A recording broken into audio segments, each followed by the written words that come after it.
Enfin, la troisième et dernière carte,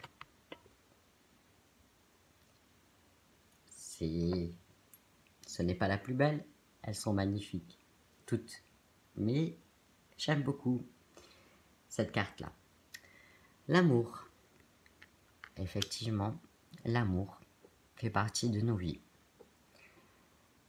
Du premier objet d'amour, une maman. Nous découvrons le monde à travers elle. C'est par ses soins, par sa présence, par son amour, que le nourrisson existe.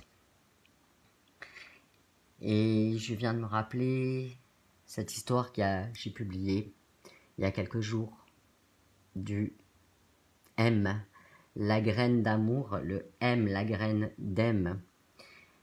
Et ça me fait sourire de voir cette carte qui sort aujourd'hui. On peut dire que tout est relié, n'est-ce pas? Donc l'amour qui fait partie de notre vie, que ça soit des amis, que ça soit un amour, une femme, un homme, des animaux, c'est un grand, vaste problème. Pour beaucoup de personnes. Donc des trois visages de Dieu, l'amour, la paix et la joie. L'amour est sans doute celui qui en occupe la plus grande place dans nos pensées, dans nos quêtes. L'amour est un besoin vital dès la naissance. Un bébé peut en effet mourir d'un manque d'amour. Mais qu'est-ce que l'amour? Pour nombre d'entre nous, il s'agit d'un sentiment d'attachement.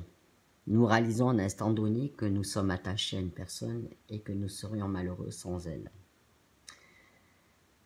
Nous nous disons alors que nous l'aimons. Parfois nous associons aussi à l'amour notre désir de l'autre, de l'avoir avec nous. Mais amour et attachement sont deux choses complètement différentes. Or l'amour est aussi une énergie qui circule dans les différentes dimensions de notre être. Le corps, l'âme, l'émotion, et qui peut déclencher en nous un ressenti très particulier. Un état profond, difficile à décrire avec des mots. Nous faisons alors l'expérience de l'amour avec ses sensations physiques, ses émotions et son extase. Mais cette expérience qui nous permettrait d'y voir un peu plus clair dans nos réels sentiments, qui nous amènerait à vivre de manière plus vraie, le donner et le recevoir, et qui nous guiderait vers l'amour inconditionnel, auquel nous aspirons tous, reste rare pour nombre d'entre nous, hélas. Sachez que connaître cette expérience part avant tout de l'intention de la vivre. Savoir qu'elle existe vous permet de la désirer, d'y aspirer. À partir de là, votre cœur peut se préparer à cela en libérant ses mémoires douloureuses, en vous amenant à quitter de vieux schémas. Tiens, ce portail du 9 septembre. Ces vieux schémas affectifs basés sur la souffrance et la dépendance. Nous avons bien là le trio de la vie est dangereuse, l'émotion prémontée et l'amour en réponse, en ressource.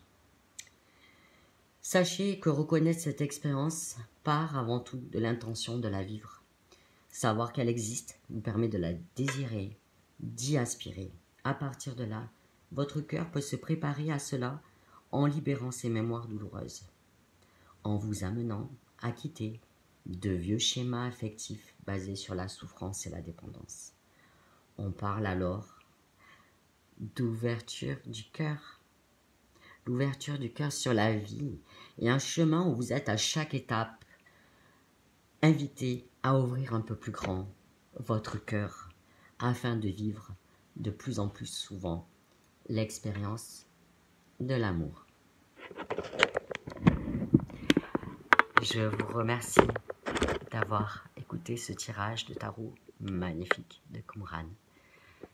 Je tiens à vous souhaiter un merveilleux lundi et que l'amour remplisse vos cœurs, vos corps et vos âmes. Ça n'a pas de prix.